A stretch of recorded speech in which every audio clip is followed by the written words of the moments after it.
Bismillahirrahmanirrahim. Kembali lagi, Sunan Ampel ini, maaf, kurang dikit ya. Enggak ada pertanyaan kan? Ya.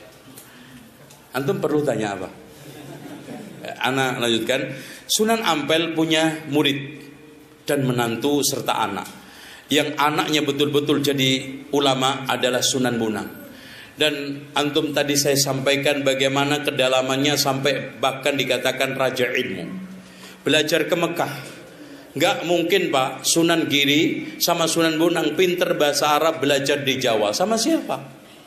Sama Beco, Ngatno. Nggak mungkin. Belajar ke Malaka, ke Pasai, kemudian bahkan Profesor Dr. Hamka memastikan Sunan Giri sama Sunan Bonang benar-benar belajar di Mekah. Ya, sampai beliau tidak nikah. Ya, Sunan Bonang dikatakan oleh orang Jawa wali wadat, Sunan Wadat, maksudnya wahdah, sendirian gak menikah. Kemudian punya anak lagi namanya Sunan Derajat. Ini pembela utama Islam murni. Bahkan anti bid'ahnya dia itu kencang sekali. Sehingga dia dan sekalian sampai hari ini, kalau antum bandingkan antara Jawa Tengah dengan Jawa Timur, Lamongan, Gresik, itu Islamnya lebih murni, lebih nyantri daripada Tengah. Karena memang dai-dai di sini itu selalu Islam putih, Islam ahli sunnah wal jamaah. Kemudian menantunya Sunan Giri, apalagi Sunan Giri, Masya Allah. Karena memang dari dasarnya Sunan Ampel itu sangat tegas terhadap bid'ah. Antum lihat saja di dalam satu makalah dialog beliau dengan beberapa wali soal masalah adat. Beliau mengatakan, apakah tidak mengkhawatirkan, halaman 77, apakah tidak mengkhawatirkan di kemudian hari adat istiadat dianggap sebagai ajaran yang berasal dari agama Islam, sementara tidak ada dalam ajaran Islam, dan bila hal ini dibiarkan, apakah tidak menjadi bid'ah? Jawabannya Sunan Kudus, saya setuju dengan pendapat Sunan Kalijogo, sebab ajaran agama Buddha ada kesamaannya dengan ajaran agama Islam. Contoh, orang kaya harus menolong fakir miskin. Adat istiadat yang lama yang masih bisa diarahkan kepada ajaran tauhid, kita akan berinya warna Islami. Sedang adat kepercayaan lama yang mengandung kemusyrikan, kita tinggalkan sama sekali.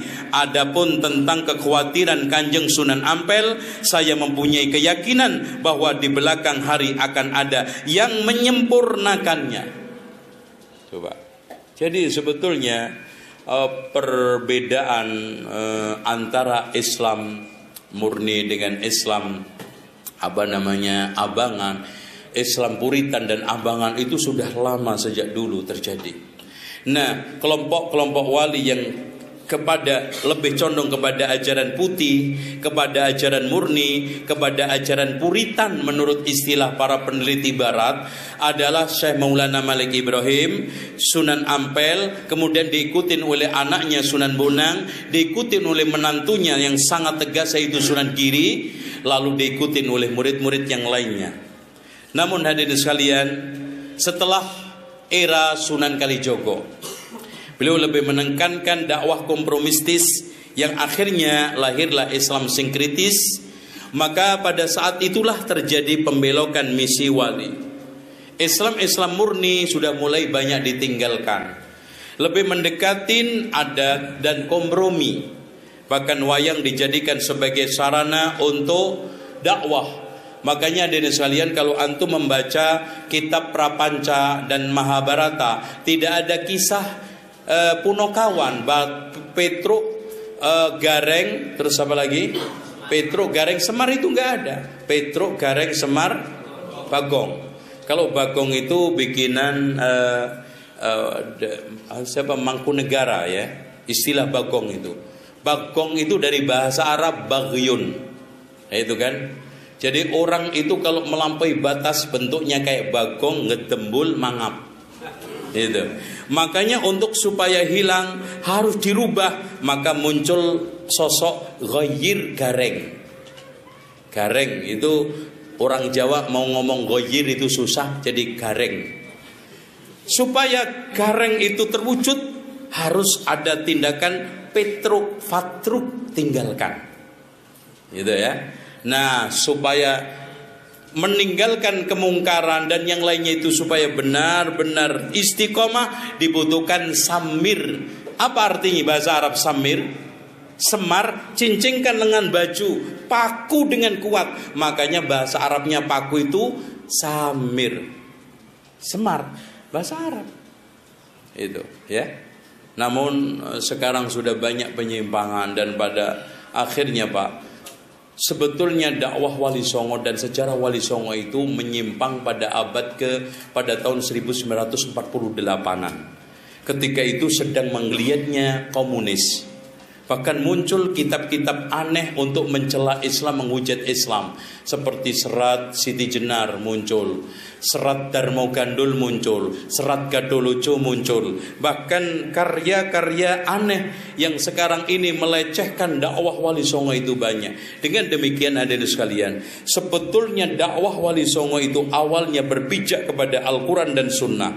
Kalau antum tidak percaya, nanti baca tuntas isi Keropak Firara dan juga isi kitab Headbook Van Bonang. Kemudian pertahanan itu lemah setelah Demak Bintoro jatuh. Pada zaman Raden Patah kuat karena dikawal oleh Sunan Ampel. Pada zaman Fatihunus masih kuat karena masih mencintai ulama-ulama sunnah.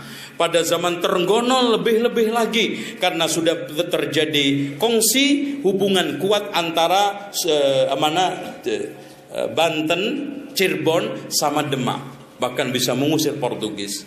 Namun setelah Demak Bintoro jatuh, bahkan setelah ambruk yang akhirnya dipindah oleh Joko Tingkir ke Pajang, Joko Tingkir mencanangkan agama resmi kerajaan adalah Manunggaling Kawula Gusti, dan anehnya didukung oleh Sunan Kalijogo. Sejak itu dakwah dan misi Wali Songo berbelok arah. Nah, sejak itulah hegemoni agama dan kekuasaan yang lebih kental dengan Manunggaling Kawula Gusti dan mempertahankan kejawen mulai kuat. Apalagi dilanjutkan dengan Mataram Islam, lebih melanggengkan itu semua. Dan puncaknya pada zaman Amangkurat I, dia memiliki prinsip yang aneh. Kalau saya Tuhan, maka semua yang saya lakukan adalah benar. Dan rakyat harus takut kepada raja seperti takutnya kepada Allah. Dan dia karena pembisik-pembisik dia, maka dia bermusuhan dengan ulama-ulama yang mengembangkan ahli sunnah wal jamaah dari kiri ke daton. Akhirnya dengan beberapa orang-orang Syiah yang rutin rajin memberikan masukan-masukan, bisikan-bisikan negatif, maka puncaknya Pak, inilah yang sekarang saya katakan sejarah hitam Syiah Indonesia. Pada zaman Amangkurat I kurang lebih 5.000 sampai 6.000 ulama Giri Gedaton bersama anak istrinya dibantai oleh Amangkurat I. Dan sejak itu Giri Gedaton dan Islam berwarna puritan putih sudah tamat, tidak ada lagi. Maka pada abad ke-17, 18 sudah mulai banyak hiruk pikuk tentang masalah Islam yang penuh dengan khurafat, Islam yang penuh dengan berbagai macam intrik-intrik tahayul. Makanya pada abad awal 19 dan kemudian awal 20, reformer ini sudah mulai muncul. Pertama kali muncul di Sumatera, yaitu Imam Bonjol bersama beberapa temannya, di antaranya adalah Aceh Somane, Biubang, dan juga Tuan Kunan Renceh. Kemudian di Jawa, walaupun hadirin sekalian maaf, Diponegoro tidak sebagus Islamnya Imam Bonjol, tapi perjuangan menggemakan jihad untuk melawan Belanda perlu kita acungi jempol. Karena Belanda mengalami kedodoran. Perang yang memakan waktu kurang lebih 5 tahun. Dari tahun 1821 sampai 1826. Akhirnya hampir melemahkan Belanda. Kemudian muncul perjuangan antara tahun 1825 sampai 1837 yang berakhir ditangkapnya Imam Bonjol. Kemudian dibuang ke Padang, masih banyak pengaruhnya. Dibuang ke Cianjur, masih banyak pengaruhnya. Akhirnya dibuang ke Ambon, kemudian akhirnya ke Manado, meninggal di sana. Begitu juga di Ponorogo dibuang ke sana bersama beberapa teman-teman pejuangnya seperti siapa? Pangeran Mojo. Pangeran Mojo ini Pak, akidahnya ahli sunnah wal jamaah salah. Pokoknya jenggotnya segini. Masya Allah. Antum tahu nggak gambarnya? Itu. Makanya di sini kita harus ingat sejarah.